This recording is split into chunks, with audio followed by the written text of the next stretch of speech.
Oman এয়ারের সুখবর যাত্রীদের জন্য। ওমান এয়ার সাধারণত তাদের সেবার মান বাড়াতে বা টিকিটের দাম কমাতে প্রায়ই বিশেষ অফার দেয়। বর্তমানে তারা বেশ কিছু রুটে টিকিটের দাম কমানো এবং ব্যাগেজ সুবিধা, বেশি ওজনের মালামাল বহন বৃদ্ধির ঘোষণা দিয়েছে। বিশেষ করে ওমান থেকে যারা বাংলাদেশে যাতায়াত করেন তাদের জন্য এটি একটি বড় সুযোগ। টিপস: ওমান এয়ারের অফিসিয়াল ওয়েবসাইট বা বিশ্বস্ত ট্রাভেল এজেন্ট থেকে বর্তমান ভাড়ার রেট চেক করে নিতে পারেন। 2. কুয়েতে 3 বাংলাদেশি প্রবাসীকে গাড়ি চাপা দেওয়ার মর্মান্তিক ঘটনা। কুয়েতে 3 বাংলাদেশিকে গাড়ি চাপা দেওয়ার ঘটনাটি অত্যন্ত দুঃখজনক। এই ঘটনাগুলো সাধারণত রাস্তা পারাপারের সময় বা কর্মস্থলে কাজ করার সময় দ্রুতগামী গাড়ির কারণে ঘটে থাকে।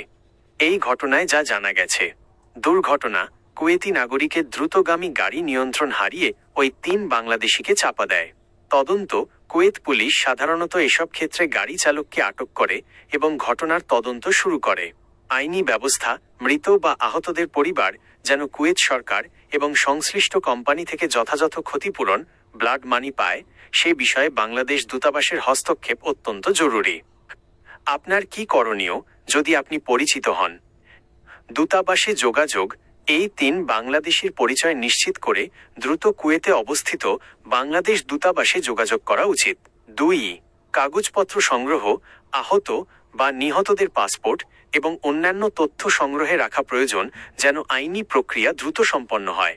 প্রবাসীদের জন্য এই ধরনের খবরগুলো সবসময় দুশ্চিন্তার কারণ হয়ে দাঁড়ায়। আপনি কি এই আহত বা নিহত ব্যক্তিদের সম্পর্কে আরও নির্দিষ্ট কোনো তথ্য জানতে চাচ্ছেন বা তাদের পরিবারের সদস্য?